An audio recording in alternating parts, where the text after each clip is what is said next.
In the twilight glow of Tharlan's bioluminescent jungles, a young Tharlonian named Kale stood frozen, his breath caught in suspense.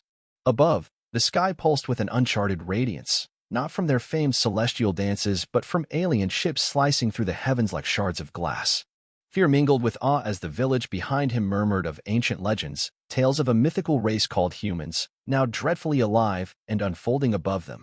The jungles of Tharlan thrummed with the life forces of 1,000 species, each contributing to the chorus of the living planet. The towering canopy leaked droplets of light, bathing the forest floor in a mosaic of soft glows. Neon-hued vines hung like curtains, fluttering slightly in the gentle night breeze, their luminescence ebbing and flowing with the rhythms of the dark. It was a world untouched by time, where folklore was woven into the fabric of daily life, and the cosmos was a vast, mysterious expanse of stories and myths. Kale, with his keen, chartreuse eyes wide and reflecting the spectacle, felt a primal tug at his soul. The stories his grandmother told him by the firelight, of star wanderers with skins like the moon and eyes full of galaxy dust, suddenly seemed not just tales to inspire young ones but dire prophecies. The arrival of these celestial beings broke the evening's serenity and stirred the ancient fears rooted deep in their collective memory. The village elders, wrapped in their ceremonial robes, gathered swiftly, their voices a mixture of wonder and wariness. Sila Vorek, the village leader and guardian of Tharlan's lore, stood among them, her face a mask of resolve. She had spent her life safeguarding these lands from the encroachment of otherworldly forces, her spirit hardened by past invasions and the scars they left behind. "Prepare the council," she commanded, her voice carrying the weight of impending destinies. "We must understand whether they come as destroyers or diplomats. The legend spoke of this day, and we shall not be found wanting." As the elders dispersed to summon the council, Kale felt a surge of defiance. The unknown might loom large, but the spirit of Tharlan was indomitable. With a resolve born from the heart of his world, he vowed to stand witness to whatever came, to protect his home and perhaps, to bridge the gulf between myth and man. Through the canopy breaks, the ships descended, silent and imposing. Their hulls reflected the starlight, making them appear as spectral titans descending from the realm of gods. The air vibrated with the power of their engines, a low hum that resonated with the natural symphony of the jungle, blending technology with tradition in a surreal tableau. Tonight, the legend of humans would either be confirmed as a harrowing reality or a misunderstood myth. Either way, Kale knew that nothing would remain the same. The story of their people and their place in the cosmos was about to unfold, and he would be at its heart, a witness to the rewriting of their very existence. The story was no longer a tale passed through generations. It was alive, palpable, and knocking at the door of Tharlan. The morning dawned on Tharlan with an air of tense expectancy. The sun rose like a slow blink over the horizon, its golden light filtering through the towering ferns and casting elongated shadows that danced gently on the forest floor. But the natural calm of dawn was overshadowed by the palpable unease that had gripped Kale's village, as the alien ships that had breached their night sky now hovered silently above their world, monolithic and inscrutable. Jax Terran stood at the command deck of the Aegis, the flagship of the human fleet, watching the verdant planet rotate slowly below him. His face was a mask of concentration, the weight of his mission pressing down on him like the gravity of 1,000 suns. Earth, with all its turmoil and beauty, seemed a universe away, and here, in the silence of the void, he prepared to bridge the vast gulf between fear and understanding. "Initiate first contact protocols," Jax ordered, his voice steady despite the flutter of nerves in his stomach. The communications officer nodded, sending a hail in the universal greeting codes, a message of peace and parley broadcast in every conceivable language and format. Below, the Tharlonians assembled, a sea of faces upturned and wary, their bodies painted with the luminescent sap of their sacred trees, an ancient practice for warding off evil spirits. Sila Vorek stood at the forefront, her stance resolute, a living emblem of Tharlan's strength and pride. Her eyes, hardened by past battles, scanned the skies, trying to discern the intentions hidden behind the sleek metal of the human ships. The first words of the humans, translated from their alien tongues by Tharlan's most adept linguists, resonated through the crowd, not through speakers, but as text projected against the clouds. "We come in peace and hope to learn and share in good faith." It was a simple message, but in the charged atmosphere, it was as potent as the first raindrops heralding a storm. Sila's response was measured, her voice amplifying through the field by the natural acoustics of the valley. "Prove it," she declared. This was met with murmurs of approval from her people, their unease momentarily fortified into a collective challenge. Back on the Aegis, Jax felt the weight of her skepticism. He made a decision, one he knew carried risks. "Prepare a landing party," he commanded. "I will go myself. If we are to earn their trust, they must see our faces, not just our ships." The descent was a ballet of technology and nerve, as shuttles detached from the main fleet and spiraled gently towards Tharlan. Each vessel was a marvel of human ingenuity, their hulls designed to reflect the sky, blending into the atmosphere as though embracing the planet itself. Kale watched as these celestial beings transformed into mortals, their shuttles alighting on the soft earth of the meadow with the grace of leaf boats on a gentle stream.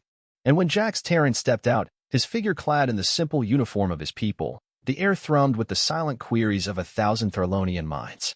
Their eyes met, human and Tharlonian, and in that gaze lay the unvoiced questions of centuries, the fears of the past, and the faint, fragile bloom of hope.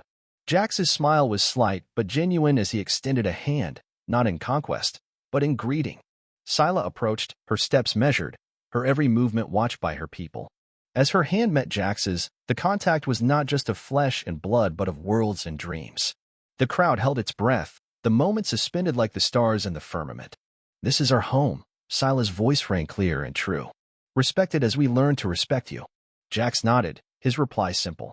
"Together, let's look to the stars with wonder, not fear." As the leaders walked towards the council hall, the assembly slowly began to murmur amongst themselves, the ice of their fear melting into rivulets of cautious curiosity. Today, myths were not shattered but reshaped, as two species, once separated by the vast expanse of the cosmos, took their first tentative steps towards understanding. As Jax and Scylla made their way to the Grand Council Hall of Tharlan, the towering structure of intertwined living branches and reflective mineral veins seemed to pulse with the life of the planet itself. The hall, an architectural marvel, stood at the heart of the village, symbolizing the Tharlonian connection to their world, a nexus of nature and community where every significant decision was made. Inside, the air was cool and fragrant with the scent of blossoming nocturnes, flowers that bloomed with the planet's twin moons. The hall's walls, lined with bioluminescent panels, cast a soft glow that illuminated the faces of the council members, each representing a different tribe of Tharlan. They sat in a semicircle, their eyes fixed on the human visitors with a mixture of curiosity and restraint. Jax, accompanied by his chief diplomat, Mara Lin, and a small team of cultural specialists, took the designated seats across from the council. The human team wore simple, respectful attire designed to emulate the openness they wished to convey. Mara, a linguist expert, had spent the journey studying Tharlonian dialects and customs, ready to assist Jax in bridging the cultural divides. Scylla opened the session with a traditional greeting, her voice resonant in the chamber. "We stand on the roots of Tharlan, under the canopy of our ancestors," she began, invoking the spirits of the planet with a ceremonial gesture towards the soil beneath their feet.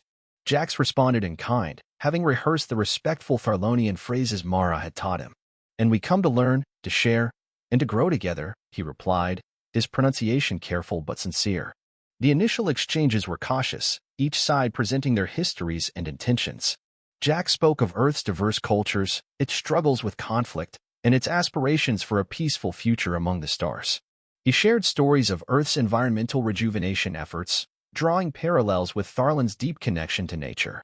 Scylla listened, her expression unreadable, as she absorbed the tales of a world so unlike yet strangely akin to her own. She then spoke of Tharlan's past encounters with other space-faring races, not all of which had been benign. "Our openness has been used against us before," she revealed, her voice tinged with the pain of memory. "We must protect our world from the greed that travels in the guise of friendship." Jax acknowledged her concerns with a nod. "We understand, and we do not seek to repeat the mistakes of those who came before us. Let us set terms that honor your sovereignty and ensure mutual benefit." The discussion shifted to more practical matters. Mara facilitated the dialogue, helping to clarify terms and mediate cultural misunderstandings. Proposals were made for a limited exchange of knowledge and resources, starting with environmental technologies that could help Tharlan manage their natural resources more effectively. As the talks progressed, the atmosphere in the hall gradually thawed. The Tharlonian council members began to ask questions about human technology, art, and philosophy. In turn, the humans were intrigued by Tharlonian advances in bioengineering and their unique philosophy of symbiotic living.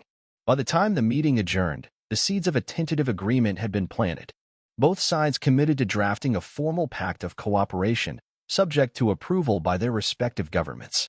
As they exited the council hall, Jax and Scylla paused to look at the setting suns, their light filtering through the great canopy.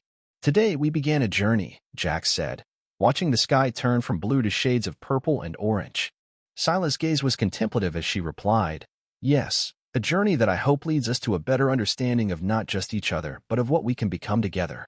Their conversation continued as they walked through the village, observed by the Tharlonians, who now looked on with less suspicion and more interest. The night ended with an informal gathering, where human foods were shared alongside Tharlonian delicacies, each a symbol of the world's coming together, finding common ground in the universal act of sharing a meal. The fragile peace of the new dawn was pierced by a sudden, shrill cry from the outskirts of the village. The alarm, a high-pitched, echoing sound traditionally used to signal immediate danger, roused the Tharlonian villagers and the human delegates alike from their beds. Kale, ever the watchful guardian, was among the first to reach the source of the disturbance, his heart pounding with a mix of dread and adrenaline. In the pale morning light, a scene of chaos unfolded. A group of human explorers, led by a young scientist named Dr. Elena Vasquez, had inadvertently trespassed into his sacred grove, disturbing a nesting site of the delicate Luminera birds, revered by the Tharlonians for their spiritual significance. The explorers, unaware of the grove's sanctity and driven by scientific curiosity, had triggered an automated defense mechanism left by ancient Tharlonian ancestors. Scylla Vorek arrived moments later, her expression stern and her stride purposeful. The sight of the disrupted grove and the frightened birds swirling in a shimmering cloud above their ruined nest brought a hard edge to her voice. "This is exactly the recklessness we feared," she said to Jax, who had followed close behind, his own expression one of regret and concern. Jax approached the situation with a diplomatic calm, despite the rising tension. "I assure you, this was not our intention," he explained, gesturing to Dr. Vasquez and her team to stand down and retreat from the grove. "There will be consequences for this oversight," he added, ensuring Scylla that he took their customs seriously. The incident became a focal point for a hastily convened council meeting. As the Tharlonians and humans gathered, the air was thick with unspoken accusations and the weight of the burgeoning alliance's first real test.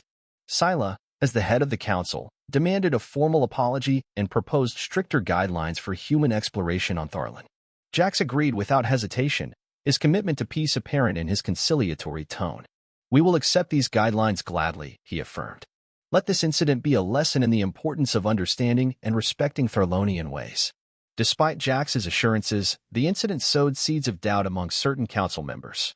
A faction led by a respected elder, Moreau, voiced concerns louder than before. "How many more mistakes until our whole culture is compromised?" Moreau questioned, his voice echoing around the chamber, finding support in the murmurs of agreement from his peers. The council meeting stretched into the afternoon, with heated debates and passionate speeches. Mara Lin worked tirelessly, translating not just words, but the cultural nuances and emotions behind them, trying to bridge the widening gap.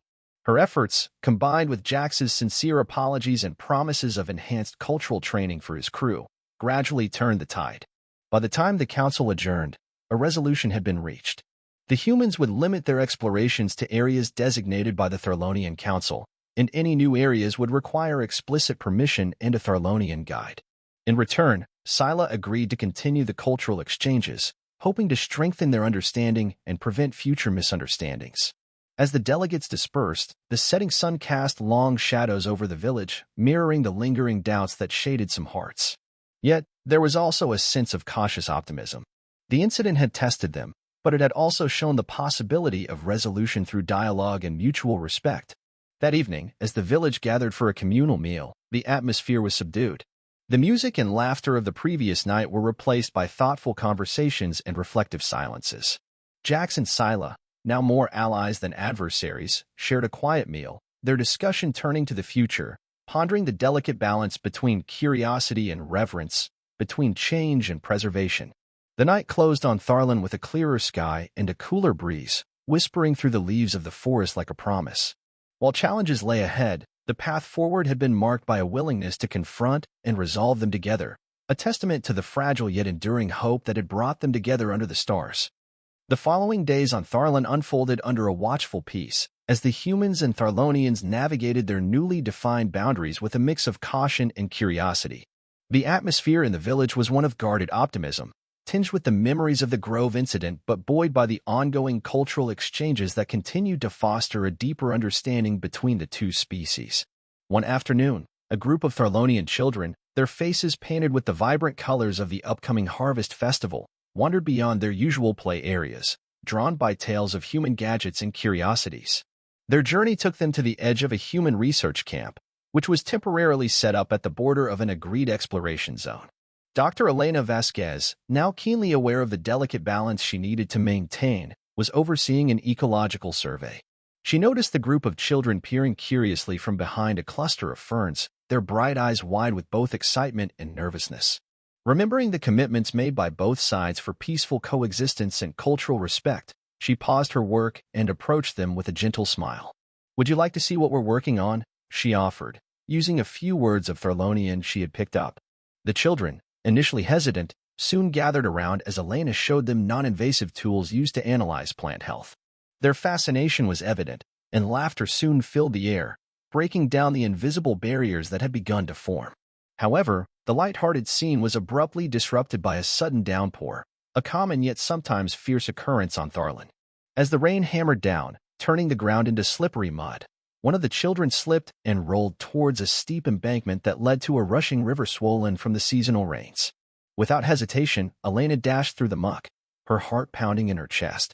She caught the child just inches from the river's edge, pulling him back to safety. The other children screamed for help, their voices carrying back to the village. Jax and Kale, along with several villagers, arrived moments later, having run through the rain after hearing the children's cries. They found Elena, soaked and shivering, clutching the frightened but unharmed child to her chest. The incident swiftly rippled through the village, reaching the council and Sila Vorek. Instead of anger or blame, the overwhelming response was one of gratitude towards Elena, whose quick actions had saved one of their own. This act of undeniable bravery and kindness did more to heal the rifts between the humans and Tharlonians than any formal agreement could have achieved. Later that day, as the rain eased into a gentle drizzle, a small gathering formed outside the council hall. Sila, addressing both her people and the human delegates, spoke with uncharacteristic warmth. "Today we saw the truth of our visitors' hearts, not through words, but through actions. Let us take this as a sign that trust is not given lightly, but can be earned with sincerity and courage." Jax, moved by the turn of events and the visible shift in the villagers' perceptions, added, "Let this day mark a new beginning for us all. Let us build on this trust, not just for our sake but for our future generations." The Harvest Festival, which arrived 2 days later, became a joint celebration unlike any before. Humans and Tharlonians shared their traditions and delights, from exotic Earth cuisines to the luminous Tharlonian dances that lit up the night. Elena was honored with a traditional Tharlonian cloak, adorned with symbols of protection and bravery, a gift from the child's family. As the festival continued into the night, the music, laughter, and shared stories wove a new tapestry of camaraderie and friendship. The stars above, witnesses to the union of two worlds, twinkled a little brighter, reflecting the fires of hope and the enduring glow of newfound trust that illuminated the faces below. In the weeks following the Harvest Festival, the bonds between the Tharlonians and the humans deepened, rooted in the soil of trust and nurtured by shared experiences. The incident with the children had become a turning point, a narrative of heroism and unity that was recounted around fires and in the meeting halls, symbolizing the potential of this interspecies alliance. With the successful integration of cultural exchanges, Jax proposed the next phase of collaboration, a joint scientific venture that would combine Tharlonian bioengineering with human technology. The goal was ambitious, to rehabilitate areas of Tharlan that had suffered from ecological neglect, a project that promised to benefit the planet while providing valuable data for human environmental efforts back on Earth. Sila, now a staunch ally of Jax, endorsed the project enthusiastically, seeing it as an opportunity to showcase the strengths of her people and learn from human innovations. A site was chosen, a once thriving wetland on the outskirts of the village, now diminished to a sparse, muddy field.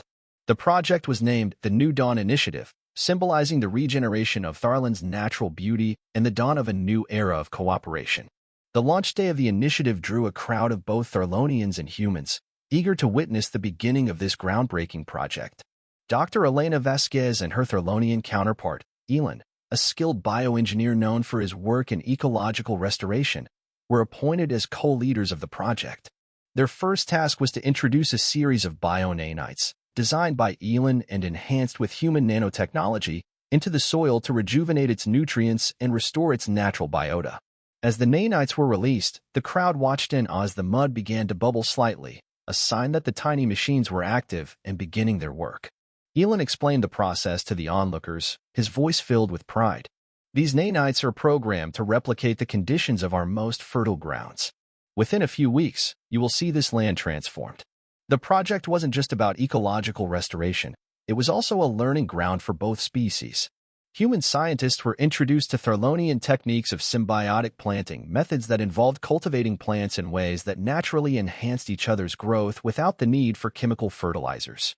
In return, the Tharlonians gained insights into advanced human technologies like solar-powered growth lamps and efficient water recycling systems. As the weeks passed, the wetland began to flourish.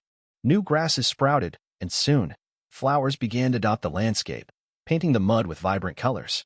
Water started to accumulate, forming small ponds that reflected the clear skies above. The success of the project brought a sense of accomplishment and pride to everyone involved, further cementing the alliance between the two peoples. The New Dawn initiative also opened doors to more personal exchanges. Human families visited Tharlan to see the progress of the project and participate in cultural activities. Tharlonian families, in turn, were invited aboard the human ships where they experienced the wonders of space travel and viewed their world from orbit, a sight that left many in awe and deepened their appreciation for the vastness of the universe. One evening, as the sun set over the newly revitalized wetland, a celebration took place. Jax and Scylla stood together, watching their people mingling, humans learning to dance Tharlonian steps, Tharlonians sampling Earth cuisines. Jax turned to Scylla, a smile spreading across his face. "Look at what we've achieved together," he said. Scylla nodded, her eyes reflecting the fires that lit up the rejuvenated wetland. "This is just the beginning," she replied. "We have much to learn from each other, and many challenges ahead, but today we celebrate the path to understanding we've built." The night echoed with songs and laughter, the sky above alight with the bioluminescent glow of Tharlonian lanterns and the distant sparkle of human satellites. The New Dawn initiative had not only restored a piece of Tharlan, but had also sown the seeds of a lasting friendship, promising a future where humans and Tharlonians could look to the stars together, not as distant aliens, but as neighbors and friends. Under the resplendent twin suns of Tharlan, the once tentative steps towards cooperation blossomed into a stride of unity and shared purpose. The weeks following the New Dawn initiative had witnessed an unprecedented melding of human and Tharlonian sciences, each day unraveling more of their joint potential. It was within this climate of burgeoning partnership that Jax and Scylla proposed an even bolder venture, the establishment of a joint research facility, aptly named the Harmony Institute, designed as a permanent base for their collaborative endeavors. The proposed location for the Harmony Institute was near the revitalized wetland, now teeming with life and a symbol of their successful collaboration. The design of the facility itself was a testament to the integration of both cultures. It featured the flowing, organic architectural lines characteristic of Tharlonian structures, coupled with the sleek, efficient functionalities of human technology. Solar arrays and wind turbines would power the facility, while water purification systems, developed through shared knowledge, would ensure sustainability. As the plans for the Harmony Institute were unveiled in a grand ceremony, the assembly of Tharlonians and humans erupted in applause. Jax took to the podium, his voice echoing with genuine excitement. "Today, we laid down the foundation not just for a building, but for a future," he declared. "Here, at the Harmony Institute, we will explore, learn, and solve the challenges of tomorrow together." Scylla, standing beside him, continued, "This place will be a beacon of our united strength and curiosity. May the roots of our partnership grow as deep as the knowledge we seek to uncover." The groundbreaking ceremony was a spectacle of unity. Human and Tharlonian children carried the first stones to lay the foundation, each stone inscribed with messages of peace and cooperation in both languages. The community gathered, sharing stories and visions of what the future might hold, their faces lit by the glow of the ceremonial fire, a blend of Tharlan's bioluminescent embers and Earth's traditional phosphorescent compounds. The construction of the Harmony Institute progressed rapidly, with teams from both species working side by side. Engineers and builders shared techniques and tools, while artists from both worlds collaborated on the interior, creating murals that depicted the landscapes of Earth and Tharlan, intertwined with motifs of celestial and natural harmony. As the Institute took shape, so did the programs it would host. plans were made for joint educational initiatives, including student exchange programs and public lectures that would be broadcast across both worlds, sharing the fruits of their collaboration with wider audiences.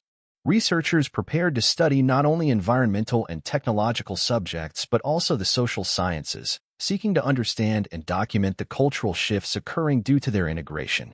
Several months later, the Harmony Institute was inaugurated. The opening day was marked by a festival that celebrated both Thorlonian and human cultures, with exhibitions, demonstrations of technological and magical prowess, and a feast that featured delicacies from both worlds. Musicians played hybrid symphonies that melded human instruments with Thorlonian harmonics, creating new sounds that had never graced the ears of either species before. Jax and Scylla, now regarded as visionaries of their time, gave the inaugural address in the main conference hall of the Institute.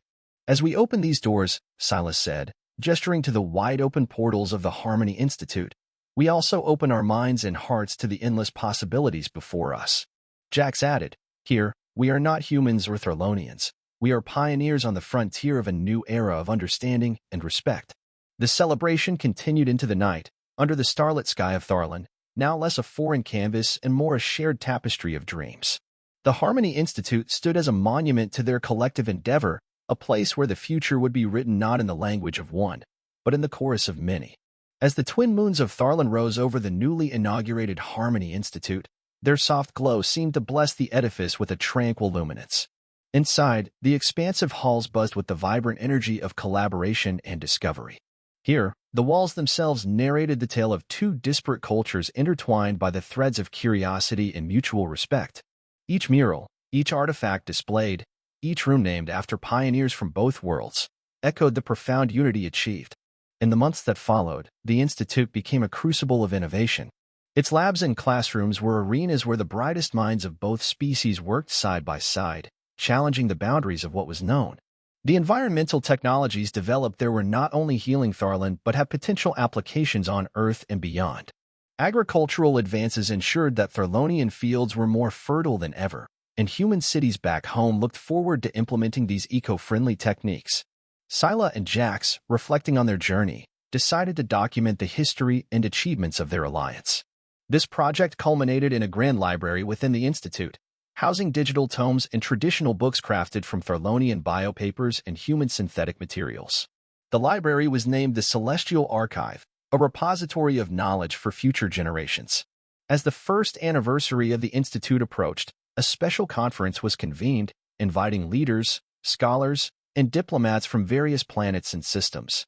The event was both a celebration and a symposium aimed at sharing the fruits of human Thorlonian cooperation with the galaxy.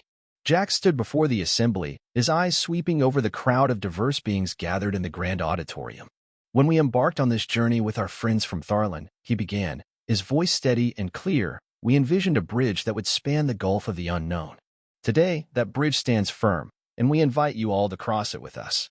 Scylla, taking the podium after Jax, added, "This is our message to the universe. When we dare to transcend our fears and reach out in friendship, the possibilities are boundless." The conference sparked new dialogues, with many planets expressing interest in joining a proposed intergalactic coalition for peace and innovation. The discussions were rich with proposals for joint missions exploring uncharted territories, environmental conservation pacts, and cultural exchange programs. As the conference concluded, the delegates toured the Institute's grounds, where Thorlonian children and human youth showcased their joint projects. The laughter and easy camaraderie of the young ones were perhaps the most poignant testament to the enduring legacy of the Alliance. In the evening, a closing ceremony was held in the Institute's courtyard, under the star-strewn sky. A new monument was unveiled, a sculpture crafted from Thorlonian stone and earth metals, representing the planet Tharlan and a human hand, touching at the fingertips, a symbol of their ongoing partnership. As the celebration wound down, Jax and Scylla stood together, watching their people mingling. "What do you think the next chapter holds for us?" Jax asked, his tone reflective. Scylla smiled, her gaze fixed on the stars above. "More stars to chart, more worlds to embrace. This is just the beginning, Jax. Our children's children will look back at this time as the dawn of a golden age of exploration and understanding." The story of Tharlan and Earth's alliance did indeed continue, driven by the principles of mutual respect and shared curiosity. As the chapter titled New Horizons closed, it left behind a legacy of unity, a beacon of hope for all the cosmos, affirming that when worlds come together, the future is limitless.